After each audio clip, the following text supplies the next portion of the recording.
I'm Clay Travis. This is AJ McCarron. I appreciate all of you coming out here. We're here with Buffalo Trace, the best bourbon anywhere in the country, and there's nothing better than college football mixed with bourbon. We got the big game tomorrow here in Atlanta between Georgia and Alabama. We have a guy here in AJ McCarron who's played in a few big SEC football games over the years. In fact, AJ, prior to just walking in here, the last time I saw you, and I don't even know if you remember this, was in the Alabama locker room right after you guys kicked the crap out of Notre Dame. And I don't know if she was your fiance or your girlfriend yet, but Catherine Webb then had gone super viral because you guys, I think, got up like 35-0 in the game. Yeah. And they showed her on the television, and Brent Musburger said, quarterbacks get all the good-looking girls or something, and people lost their minds over it. Yeah. But that's how bad you guys won and beat Notre Dame. And I was there at your locker. I don't think you knew yet because you had just come off the field. You were celebrating. And I was there with a few other sports writers, and we were saying, hey, congratulations on winning the game, but did you know LeBron James and all these superstars are following was she your fiance yet or just your girlfriend? No, it was my girlfriend. Do you remember that? I mean, that's one of the first things you got asked. You just won the national championship. And whoever asked it the first time, whoever made the statement said, your mom has gained like 300,000 followers. And so in the clip, I'm like, do what? Like my mom? And then I later found out it was... Oh, yeah, that would have been even crazier. Catherine, yeah. So you guys are now married, for people who don't know. Yep. You have 3 boys. Yep. Would you have ever believed, now Alabama obviously back in the mix like they are every single year, but in the last decade, would you have ever believed that your life would be going in the direction that it is now? No, I mean, you always hope for it. Yeah. And, work to possibly achieve it, but I've been blessed. Been in the league for 8 years now and have 3 beautiful boys. Yeah. And they're growing up fast, and an awesome wife that is literally the rock of the house, and can't complain. So your story is a fascinating one. So I'm going to take you back in time. You're lucky to be alive. Yeah. Leaving aside the fact you've been in the NFL for 8 years, you won a national championship at Alabama. A lot of people, I think, still don't know that story. Yeah. I got 3 boys. And so the idea of one of them getting hurt like you got hurt is, and I'm sure for you now, like terrifying to think about now as a parent. Yep. What happened to you that almost took your life at a young age? Yeah, so I was in a really bad wave runner accident. I was 4 years old, about to turn 5.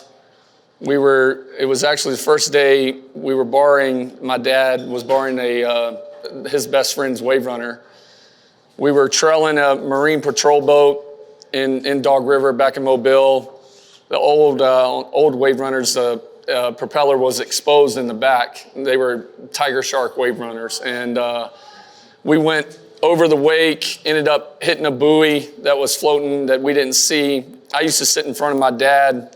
He was driving it? Yeah, he was driving it. I would hold on to the handlebars like in the front.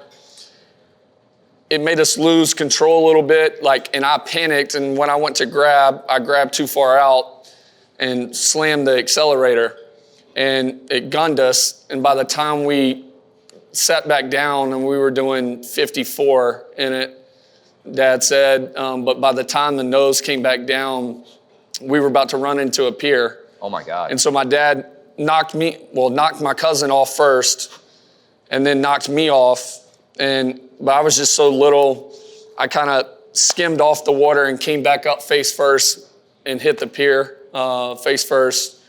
My dad been a fireman at that point for 10 years or so. It crushed the left side of my face, eye orbit, cheekbone, nasal cavity, everything was completely gone. I was floating face first in the water. My dad runs into the pier, swims over to me, picks me up, my eyes hanging out. And he said I was still conscious. I was just mumbling, rambling on. They tried to life flight me, couldn't get the helicopter down there, rushed me to the hospital, had to fly a doctor in from Michigan to do a reconstructional surgery. They took 6 metal plates 8 screws, had to cut my skull in half. So I have a scar from here to ear, peeled my skull down, face down. Luckily, when they popped everything, put it in the machine, and it sucked it back out, it all, by grace of God, came right back into place. Like, even though it was shattered into 1,000 pieces, it was literally back to its normal form.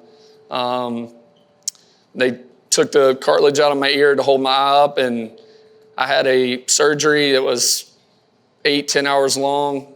But they kept coming during the whole time telling my mom, like, they gave him 2 hours to spend with me because they said in 2 hours he'll be dead. So they had a priest come in. She was trying to figure out what she was going to bury me in. Then I didn't get any worse. They decided to do the surgery and kept coming back. He's going to be in a wheelchair. He'll be a vegetable. Then he's going to be blind. And then it came back at the end. It's a miracle. He's only going to miss sports for the remainder of this year, and he'll be good to go. And I only missed basketball, and I was back playing baseball later that year. Do you remember that? I remember going over the wake, and every once in a while I have like a flash of the pier. Yeah. Memory can take me back to it. And then I remember waking up in the hospital 2 weeks later. You were out for 2 weeks, like. Well, I was just in and out. Yeah. When I really remember is waking up almost pretty much the day I was leaving. And I've always been hard-headed and stubborn and something I know. But the doc was like, listen, and at the age of 4, he's telling me, your parents got to help you walk out, blah, blah, blah. They had the little walker with me, and I literally pushed the walker to the side and took about 3 steps, and then I started to collapse. But I just always wanted to kind of prove him wrong, but it was a little wild. So when you go through that, does it have, everything else that you go through seems, in sports or whatever else, even in life, when you've had that kind of thing happen to you at such a young age, does it feel like if you can overcome that, it's really not that bad? Obstacles don't seem that difficult. Exactly. You hit the nail on the head right there. For me, even at that age, it was like God was giving me a second chance at life. So I was just going to live it to the fullest and not take anything for granted. And that, for me, that's what it's always been. Be thankful for everything I have and thank the man above and enjoy it. And that's what I've tried to do. Did you, as you played sports, I always like to ask this question. Yeah. You had that happen to you at a young age. When did you realize, hey, I'm really good at sports? Was there a moment in football or baseball at a young age where you thought, hey, I'm a lot better than most other kids, or did it kind of come gradually for you? I would say baseball and basketball were a lot earlier. Yeah. Those were my favorite sports. And even in high school, I love football, but so I was a All-American baseball player in high school, and that's what I was kind of leaning towards. What position did you play? So I was started at short, but I was pitcher is how I became All-American. So I was kind of leaning towards that, and then decided, but football, I would say, when I first got to college and I won the backup job my freshman year, going into the bye week before we played LSU, that's when I knew, okay, I think I can. Even when you went to Alabama, you weren't thinking hey, I'm going to be an NFL quarterback? No, you always dream it, but hell, at that time, I came into Alabama and all you heard about was Star Jackson, and he was the #1 dual threat out of Florida, QB in the country. And then even going into my first year starting, I had to compete against the #1 overall quarterback in Phillip Sims out of Virginia. And so everybody would tell you my whole life, oh, you're too skinny, you're not athletic enough, arms not strong enough, whatever. And so I knew at that point, I'm I can prove them wrong and do it. So you went to Alabama. Did you grow up a huge Alabama fan? Was that an easy decision for you to go there, or how did that happen? No. So my family, huge Alabama fans. Yeah. I absolutely hated Alabama. Oh, growing yeah? up. So were you an Auburn guy, or who did you root for? No, I was a Miami Hurricanes fan. Oh, really? Yeah, so Ken Dorsey, Willis McGahee. Did they recruit you at all, Miami? Yeah, they did. Joe Panunzio, who ended up at Alabama with Yeah. me, was the tight ends coach there, gave me my first offer from Miami. And it was around the time that they had the D lineman get shot outside of his apartment, and my mom pretty much summed that up. She was like, you're not going to the Hurricanes. So where else did you consider other than Alabama? I know Lane Kiffin came after you late at Tennessee, didn't he? Yep, Tennessee. Lane, I love Lane to death. Yeah. He's awesome. But I almost committed to Oklahoma. And so my background, my dad was a fireman, worked 3 or 4 jobs. My mom worked 3 or 4 jobs. We didn't have money at all. We were dirt poor. And did you realize you were poor when you were a kid? No, because all we did, we knew we didn't have money to go out buy things, but we just played ball. So we literally go up to the park all day and just play. Yep. We were never inside. We didn't have, a bunch of video games and stuff. And so for me, I didn't know anything else. Now that I have money and look back, I'm like, damn, we were poor. Join the club. But that's all I knew. You may or may not remember this, but when you were competing for the Alabama starting job, they brought media in to referee the Alabama spring game. Do you remember this? Did you know about this? All right, so somewhere there's footage of this. Yeah. You were on the field. You threw the ball. I was one of the officials on the field, and there was a clear pass interference penalty. That ended up being an interception, but your receiver got interfered with, and I went to throw the flag, but I pulled it out, but then I kept it in my hand. And so the penalty stood. I mean, I don't know how they reviewed it on the spring game footage, but you came running down the field and you were yelling at me. You were like, that was clear PI. That was clear PI. And I remember I had the flag in my hand, which is probably the worst thing any official can do. I had pulled it out, but I didn't have the self-confidence and the call to throw it. And we went back and watched it because they brought us in. The idea was that they wanted to teach media, hey, you guys are super critical of officials. You need to be on the field real time in a spring game. I mean, there's 90,000 people watching too. And they were like, the number one rule for every official is if you pull the flag out, you throw the flag. Because you've acknowledged, you've made the decision, oh, that's a penalty, but then you think about it too much, so I didn't throw it. So I remember after the game, I was like, man, I hope they review this and that, because we were in a battle for the starting job at that point. And I was like, I don't know how they grade this. Did they ding him for the interception when it should have been the PI? So it worked out. Worked out for you, okay. So what's it like then? So you're not a kid who grew up with a lot. You end up at Alabama. You didn't even necessarily grow up a huge Alabama football fan. You said you didn't even think necessarily, hey, I'm going to be an NFL quarterback. Maybe after your freshman year you think it. How overwhelming is it to be a quarterback at Alabama and go from relative, anonymity, right? I mean, I know kids knew you in Mobile and things, but suddenly you're out there and you blow up in a big way. How tough is that to adjust to? Or for you, was it? Well, for me, I think the thing that made it special for me was growing up in Alabama and parents being Alabama fans. And I had been around people that, like I said, don't have any money at all. And all they live for is Alabama football. And that win each Saturday. So for me, it was deeper than just playing quarterback. It was like all the people that I grew up with and I know that are watching, damn, I want to make them proud.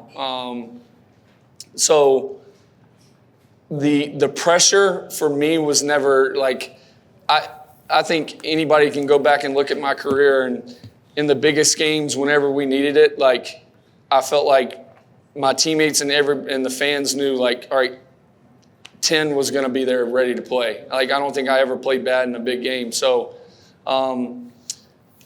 for me, it was just being prideful and playing for those people.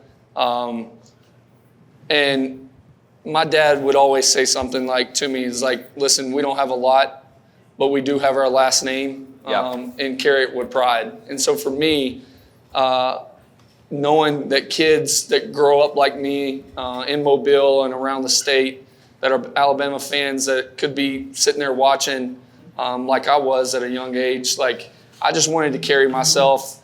I tried to always stay, keep my name out of bad spotlight.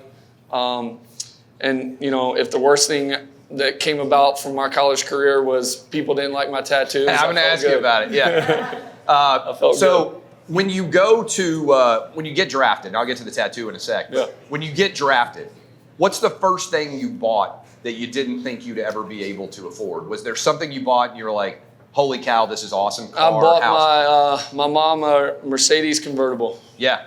Did she want that? She had said that before. How did you pick it? No, I just surprised her. And what was her reaction? What did that feel like? It was awesome. I mean, it's something you can't explain. It's one of those things that, you dream of, and taking care of your parents and help setting them up for a better life as they get older. But, I remember walking out back. They had the top down, a big red bow on it. And that's awesome. So it was pretty cool. All right, tell me about the tattoo. You have an unbelievable tattoo. So at what age did you start getting the tattoo? I think it was my sophomore year. Of high school or college? College, no. Yeah. So I'd never been like, and another thing for me, it was like,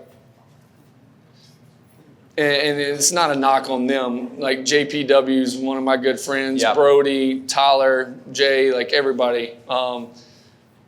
But being a quarterback at Alabama, it was like, you had to look a certain way. Right. And I'm like, I didn't grow up that way. Right. Like, you weren't a preppy rich kid. Yeah, I'm like, listen, I'm different. All my tattoos mean something. It's all, religion-based, faith, family. So I never was one just to go get them. But it's something I just like doing. Like, I didn't really party. I didn't do anything wild. What did you do when you weren't playing quarterback at Alabama? Did you have a normal existence? Like, did you go? Yeah, I mean, whenever I went back home, like, everybody knows me. So it's like, we do everything, like anybody else. Right. But we go out, race go-karts. I mean, we'll get on the water and race jet skis. Like, we live a normal life. Do you want your boys, you got 3 of them, I know they're young. Do you want them to play football? Do you want them to be involved in sports? I'd prefer not. Why not? Just knowing that as much as I do about concussions and everything, I try to hold them off as long as. Now, my oldest wants to play flag. Yeah. And I'm all for it. And I'll let him play tackle football probably middle school. Around that time.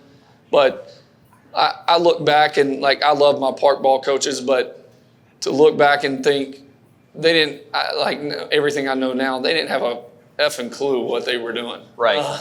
And like, as soon as you got, a concussion, and when you were younger, it was, you got your bell rung, get back out there. It's like, no, I literally can't see the field. Right. I mean, it's scary, especially for young kids. Right. So knowing what I know now, and the brain doesn't fully develop till you're 25, like, I don't want to, have cause a setback for my kids. So hopefully they take up golf. My oldest is into baseball. He's going to be a really good baseball player, I think. He throws it really well. And so hopefully they play something that's a little less contact. Tomorrow when the game goes on, Georgia, Alabama, will you watch live? I know you've got to travel back close to home. Do you care enough to build your day around it? What will your experience be like for the Georgia, Alabama SEC Championship? We'll definitely have it on. Yeah.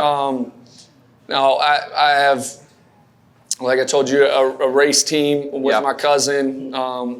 We do short track racing, and the Snowball Derby down in Pensacola at Five Flag Speedway is going on this whole week. We had our pro truck and one of our cars race yesterday, and then we have another car racing tomorrow. So I'll be in between. We'll have our hauler set up in the car, but we'll have a TV hooked up out there. So when you're around in Mobile now, do you get recognized a lot by Alabama fans, or do you have like a relatively anonymous existence outside? I mean, I know you know a lot of people in Mobile that you grew up with, but what are Bama fans like? Because you still live in Alabama. Lots of people end up living elsewhere. Everybody in Mobile pretty much knows us. Like, we're all over the place. So it's just like, hey, there they are. Like, people come up, talk. Now, anytime, and it's how awesome Alabama fans are. Yeah. But anytime you're in the Southeast, like, you're going to get noticed. And I try to be nice, and as long as I have time, treat everybody with respect. But listen, I mean, the craziest and the best fans in the world. Like, absolutely love them. Sometimes want a little distance from them. No, they are just passionate, and that's what makes this place special. It really is. Is the expectation that they have on you to win every year. Like, it creates pressure, and I like it. So, does your wife still hate me? No comment. No, I literally, like. And you know, this is not a knock, but women do not forget anything. Hey, I've been married 17 years. Yeah, and we're going on 8. And on the way here, she's like, because I had the Aflac appearances, she's like, well, who else? What else are you doing? I'm like, well, I'm going to have an interview with Clay. She's like, Clay Travis? I was like, yeah, why? He's like, you don't realize he talked shit about us in college? I'm like, you still remember that? But tell her she's welcome to take a bunch. She can call into the show and take as many shots at me as she wants. But I respect the fact that she still has a grudge. I actually do. My wife, she's fiery. Oh, my wife does not forget anything that anybody's ever said about me. Like, I eventually, like, I'm in media, right? Like, people out there know, like, you get people take shots, whatever, a public figure. I have like the memory of a NFL defensive back, right? Like, it just immediately disappears, and I expect. But she knows everything. She's got a constant scorekeeper. So when you said that, I was like, oh, I actually respect that. That's the same way my wife is. She gets after it. So NFL quarterbacking compared to college, in terms, obviously it's great to get paid and be successful and be an NFL quarterback for 8 years. But what's the difference between football as a college kid and football as a profession, and which do you like better? Yeah, for sure. The thing that separates college and pro is in the pros you have so much more downtime. Yeah. Right. So, like, you know, you're in the facility around the same time, probably a little earlier in the pros, but you're out much quicker if you're in a good organization with a good coach. But now we have so many rules, CBA, that we have to. But, I mean, you just have so much more downtime. And then you got 3 months to where you're not doing anything, but you need to be doing everything, like, to stay in shape. Right. But I'll definitely take the pros over running 110s for coach in Tuscaloosa on what would surprise people about Nick Saban? I mean, he's such an iconic, legendary figure. You know him as well as almost anybody could for the amount of time you played for him and for the significant position you had. And I'm sure at some point the fact that he's an icon and a legend wears off, and he's just the guy who's, you know, chewing your ass out over what you did or didn't do wrong. What do you think people who don't know Nick Saban would be surprised about Nick Saban? He's extremely laid back when you get him outside of a football element. Like, hell, before I went back for the first time in a while and watched the Tennessee game this year, and I took my buddy who's a big Auburn fan and my cousin. And you were in Tuscaloosa this year for the Tennessee game. Yeah, and so he's a huge Auburn fan. He's like, if we go back there to meet him, like, and I get to meet Coach Saban, I'll be an Alabama fan. I'm like, okay, well, that's easy. He's like, let's go. And so, I mean, we're 30 minutes before kickoff, but it's the relationship me and him have, like, it's like he just gets to kick back and BS with me. And I love seeing him that way, like, because it's something that, you know, everybody doesn't get to see. And that's even right before kickoff. Yeah, that's right before kickoff. How was he as a recruiter? Was he involved very much in trying to get you to come to Alabama? For me, he was. And what does that look like? Like he's calling you? Like what does a recruiting from Nick Saban look like? Yeah. And what did your parents think of it? I mean, they love Coach Saban. My grandmother, who I called her Mimi, absolutely wanted to marry him. But that's just how good he was in the room. Yeah, I mean, he's just awesome. Like he never promised me anything. Like, and he did say, you're going to get an education, and you do the right things. Like you're going to be successful, and we're going to win. And I think you can lead. But it was never like, oh, we promised you this, we promised you this. So I respected that. But me and him were really close. Like he was my main recruiter. Like I never really had anybody over our zone that kind of recruited. Right. He kind of controlled it for me, and that's what helped us be so close. Do you remember when you think back on your career, you said you had a lot of big games, you played really well in all of them. Is there any moment that you think about as defining your career or a game or a play or a series that you go back to when you think about your time at Alabama more than others? That's a good question.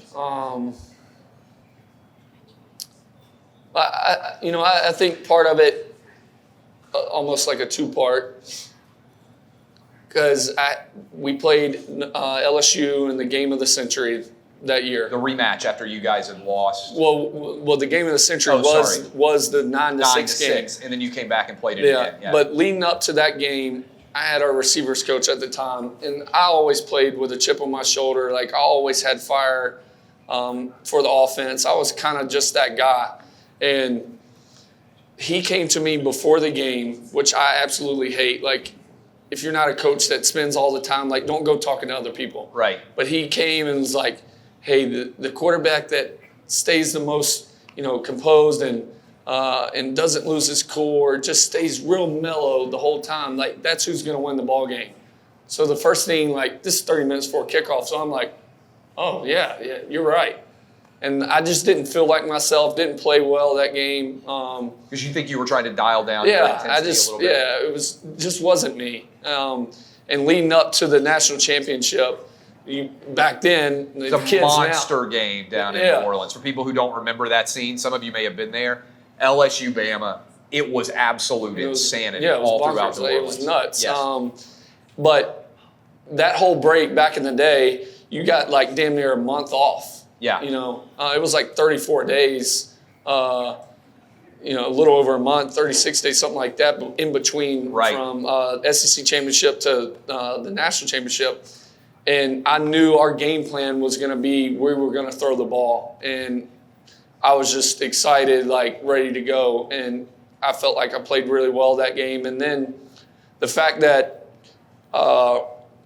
they talk about how many great teams they've had since we've left, but nobody seems to be able to accomplish what we did during that time of going back to back. So I also think that separates us from, my class, like all the great teammates I had during that time that really put Bama, in the university to another level, and it makes you proud to think that.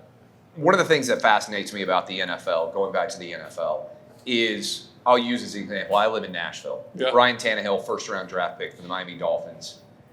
He's a failure, right, for the Miami Dolphins. They're like, we're basically trying to get rid of him. Right. Goes to the Titans, backups Marcus Mariota, comes in, gets a $100 million contract, AFC Championship game, basically remakes his entire career. Mm-hmm. As somebody who has played quarterback now for 8 years in the NFL, a lot of people think, every quarterback is going to succeed if they're good enough. How much is fit a function of success in the NFL, such that maybe your average fan wouldn't understand? A ton. Listen, I've seen more organizations and schemes ruin players in the league than the player not being good enough. Yeah. And that's a 100% true statement.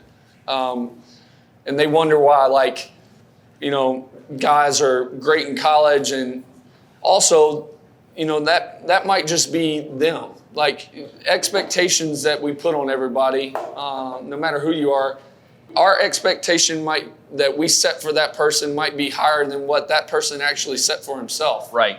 So yeah, granted, in somebody else's eyes, you know, you can say, oh, he's a failure, he's a bust, he didn't live up to expectations, but really and truly, like, no, he just didn't live up to your expectations because that might not have been his.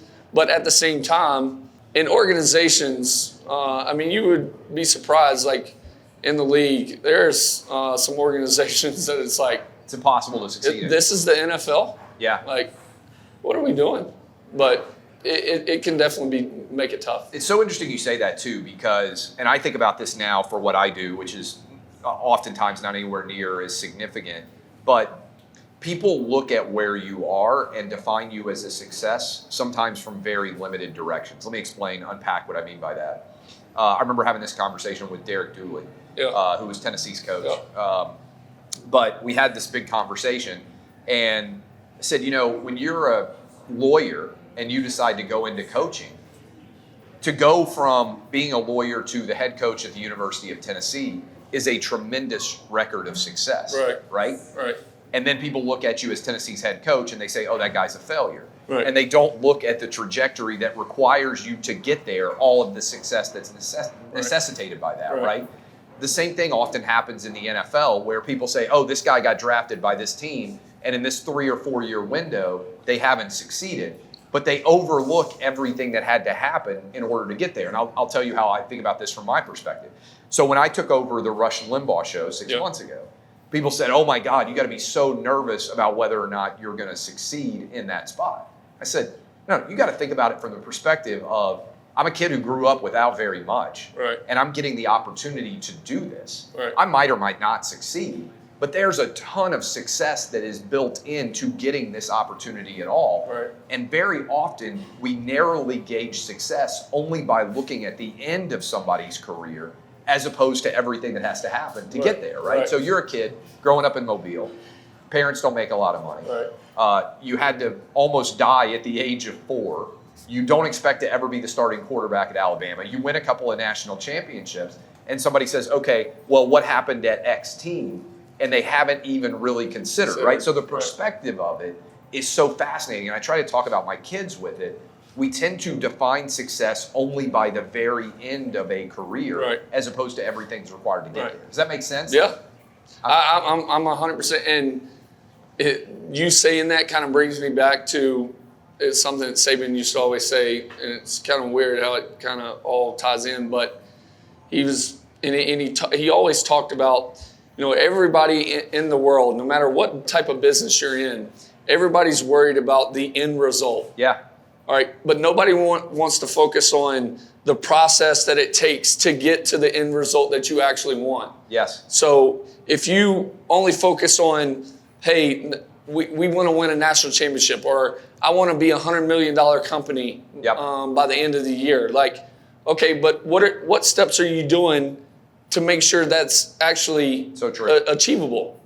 Like, because if I skip over and I overlook game 1 and game 5, and I go and I have 2 losses, well, now I'm not even nowadays making the playoffs to even have a chance to achieve that. So I'm 100% with you. Well, it's so interesting too in that same analysis is you have to win moments. And a lot of people have goals, but they don't win moments. And so you can't get to wherever you may be trying to get to without, and that's why I think it's so well said. I mean, I think I've made this argument. I sometimes think we wasted Nick Saban on football.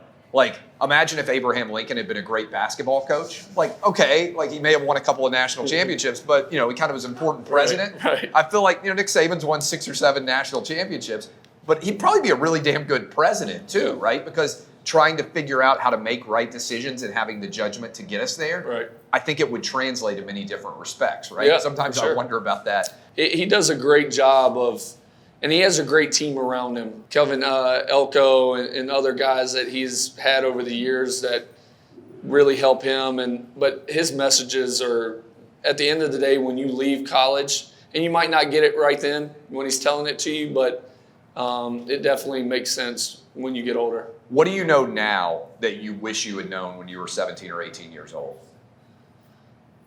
What do you wish, if you could go back and talk to yourself at 17 or 18, what do you wish you could tell yourself? I would have enjoyed the process a little bit more.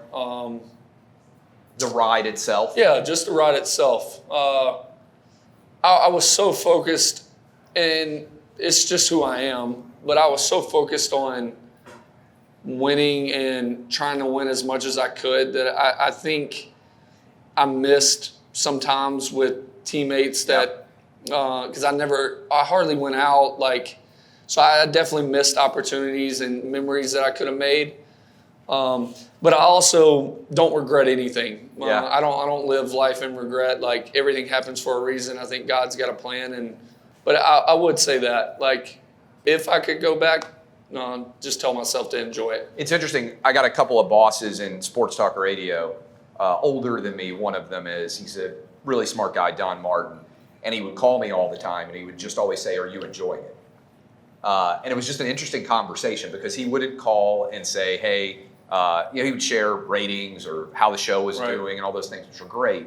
But he was always really focused on, "Hey, make sure you enjoy it." Because I understand the point. In order to be successful, you have to be very committed to being good. You can't fake your way to it. And sometimes you forget the process itself to enjoy the ride. And I always think that was interesting. He's a little bit older than me, but that's one of the things that I always think of in the back of my head. Hey, I told you before we started talking, my wife says the reason why I've never needed to have any kind of therapy is because I have a job where I get to say exactly what I think for 3 hours every day. Right? And that's such an incredible luxury to have. A lot of people wish they could do that. I mean, a lot of people don't feel like they can put what they think on Facebook or even at Thanksgiving dinner, sit down at the table and say what they really think to their family. And I get to say exactly what I think every day. And so that privilege is always in the back of my mind. Most people don't get the opportunity to do that. And I feel like getting to speak for others is a big part of that too.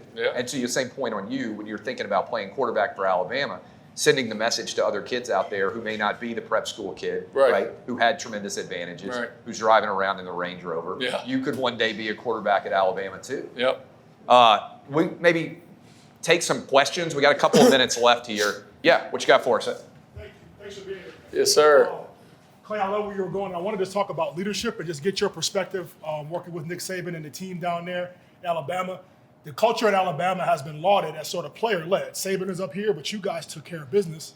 Anything that you could sort of share, a favorite story or situation as you rose through the ranks at Alabama, like how you guys just kept it together to win those back-to-back titles from a leadership perspective? And it really boiled down to, you had, in 2011, you had guys like Dante Hightower, Courtney Upshaw on defense. Offense, you always had me. You always had Barrett Jones, Kevin Norwood, who was another one. Highly, I think, one of the most underrated players during our era at Bama. And a lot of those guys, we had to learn at a young age, which really helped fall into that next year, because we were there in 2009 when we beat Texas. And when I tell you we had twice as much of a talented team in 2010, I mean, the 2010 team would have beaten the 2009 team by 40. And we lost 3 games that year. South Carolina, LSU, and Auburn when they came back. So I think the fact that we went through that to be like, okay, well, now you can't just roll out there and just say, oh, we're Alabama, like everybody's going to lay down, because we saw how much talent we had. So when we won it in 2011, we had that same nucleus of captains that was basically like, listen, the shit that happened in 2010 is not going to happen again. And we also wanted to make history. I mean, first ever team in the BCS era to win back-to-back titles. And everybody talked about, oh, it's so easy, it's so easy. It still hasn't been accomplished, so it's pretty cool. No doubt. Questions? I like to open it up to the floor. If anybody else has a question, I can ask questions all day, but sometimes you guys are sitting there listening and you think of better questions. Yeah, what you got? So when you're big quarterback in football, college, and you know you're going to be drafted by probably a crappy team, does everyone know that, like, here we go from, are you prepared that you're going to be like this big name in college and then you're going to get drafted and you're probably going to be made such a big deal in the first round, but then you go to this team that is, and then you're just forgotten about or, shipped off to another team. Like, does anyone prepare you for that? No, you're definitely not prepared, but trust me, when you're going through the draft process, like, you would much rather, now listen, everybody's going to get paid. I don't care where you go. I mean, even in the 5th round, 6th round, like, you're still getting paid a good amount. But you definitely want to be in a better situation from an organization standpoint, from a talent standpoint. Like, how are they built? How is their O-line, like, based off the quarterback position? Do they have any playmakers? Can they run the ball? Do they have a good defense? Because in the NFL, you can win games off of just defense alone. Yep. And, even like I look back for Mac this past year. To fall like he did. To fall like he did, you couldn't have asked for a better situation for him. They spent a ton of money in their O-line in the offseason. They got enough playmakers on offense, and they have an excellent defense. Like, you're in the best situation. And the greatest coach that may have ever existed in NFL history. So you are in the greatest and one of the best owners in the league by far. So you're going to have resources there, everything you need. Like, you're in a great situation. Now that Buffalo's better, it's going to be hard, but you couldn't have asked for a better situation to be in. So it definitely matters. Like, it's not always about, in the league we say, like, it's everybody gets paid once, but can you get the second contract? And so if you can get that second contract, that's what's life-changing. And that's what changes your kid's life. So that was always my goal. It's like, all right, I got drafted later, but I just want to make it to where I can make more money. And then the longer you go, the pension's better too. So who's the most freakish player, athlete? Josh Gordon. What about him? That even among tremendous athletes, they stand out as just a freakish. You said Josh Gordon? Yes. And I know he's had his troubles, but I've never seen anybody like that. He's unbelievable. In terms of just his sheer athletic ability. Yeah, his build, route running, how fast he is. The dude weighed like 230. Yeah. Just straight run by DBs. Like, he was a freak. Him, AJ Green was another one. Man, he's one of my really good friends, and he was just an unbelievable dude. But Josh Gordon by far. All right, last question. Somebody come up with a good one out here. Yeah, what you got? So I run a small organization, and I have a lot of talent in my organization, and they're star players. Yeah. And I always make the analogy, you guys are star players, and we have a team of stars, but I need us to be a star team. Yeah. What is that glue that you guys have, because you're a star on your team, that everybody's got to come together to make the gumbo? Like, what is that magic sauce? Well, I think, for us, all right, especially men, but as humans, everybody has an ego, right? And everybody wants someone to feed their ego a little bit. But for all the great teams that I've been a part of, not even in college, but also in the NFL, I've been a part of teams that we come to spring and I'm like, we are going to be god-awful. Like, we're terrible. Yeah. And then we end up winning 10, 12 games. And I'm like, what happened? Yeah. And then I've been a part of teams where it's like, we might win the Super Bowl this year. And then we won 4 games. Yeah. So I say all that to say, like, people being able to see the bigger picture and putting their ego to the side for the betterment and success of the team or organization, company, whatever they're a part of, right, will bring the success that you're wanting as a company, that you're wanting as a leader. And at the same time, if people aren't putting their egos to the side, like for me as a quarterback, it was literally, all right, you don't want to put your ego to the side. Like, you want everything to be about you. Just get out of the huddle.